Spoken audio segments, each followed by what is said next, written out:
हाँ दोस्तों, कुछ लोग ऐसे होते हैं जो पूरे साल आपकी खोज खबर नहीं लेते, ना आपका हाल चाल लेते हैं, लेकिन वो साल में एक बार अवश्य आपको कॉल करते हैं। और वो तब करते हैं जब उन्हें पता होता है कि आपका बच्चा या लड़का या लड़की जो भी है किसी बोर्ड एग्ज़ाम में है या किसी कंपटीशन की तैयारी कर रहा है और उसका रिज़ल्ट आ गया है। ठीक उसके एक दिन या उसी दिन उनका कॉल आता है और आपसे पूछते हैं कि आपके बच्चे का रिज़ल्ट क्या रहा, ताकि उनको सब पता होता है कि सामने वाले का बच्चा एवरेज है, पढ़ने में कमज़ोर है। उसके बावजूद भी वो व्यंग्यात्मक भाषा का प्रयोग करते हैं और आपसे हाल चाल पूछते हैं। उनकी बातें बंदूक से निकली गोली से भी खतरनाक होती है।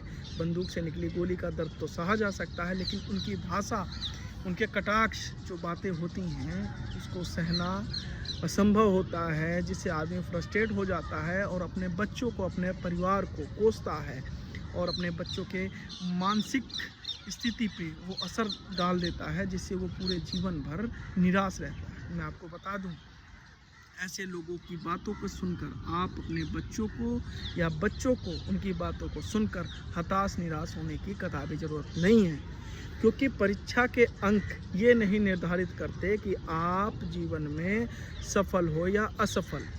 वो एकमात्र एक आईना होता है कि दिखाने के लिए कि हाँ, इस परीक्षा को पास करके हम किसी और एग्ज़ाम या के लिए हम तैयारी कर सकते हैं। असल जीवन का जो परीक्षा होता है वो होता है आपका साहस, धैर्य और जीवन में आगे बढ़ना।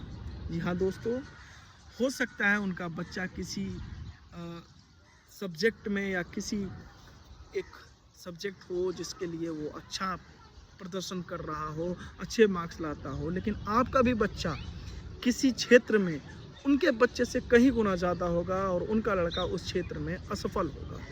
लेकिन ये कोई नहीं देखता, सब परीक्षा और कंपटीशन को देखकर एक दूसरे को ब्लेम करते हैं।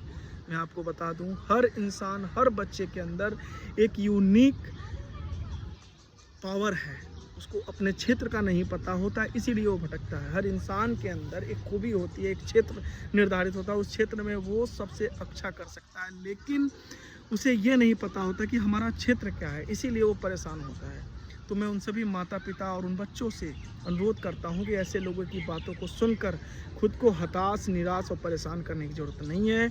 आप अपने क्षेत्र में अच्छा करें, उस क्षेत्र को चुनें जिस क्षेत्र के लिए आप बने हो और उसमें अच्छा करें। अपने माँ बाप से भी ये बताएं कि हम इस क्षेत्र में कमज़ोर हैं लेकिन दूसरे क्षेत्र में अच्छा करेंगे। और माँ बाप का भी एक काम बनता है कि ऐसे समय में अपने बच्चों का साथ दें, और बच्चों का भी ये काम होता है कि अपने आप को अंदर से मजबूत करें। अगर कोई बच्चा असफल हो गया है तो वो जीवन में असफल नहीं हुआ है, वो सिर्फ परीक्षा में असफल हुआ है। ज़िंदगी की लड़ाई और ज़िंदगी की परीक्षा में जो जीतता है ना, वही सबसे बड़ा सिकंदर कहलाता है, वही सबसे बड़ा योद्धा कहलाता है।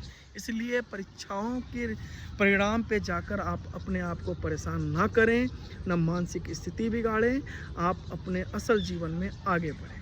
मेरा उद्देश्य यही है कि आप सभी को मजबूत करना और जागरूक करना।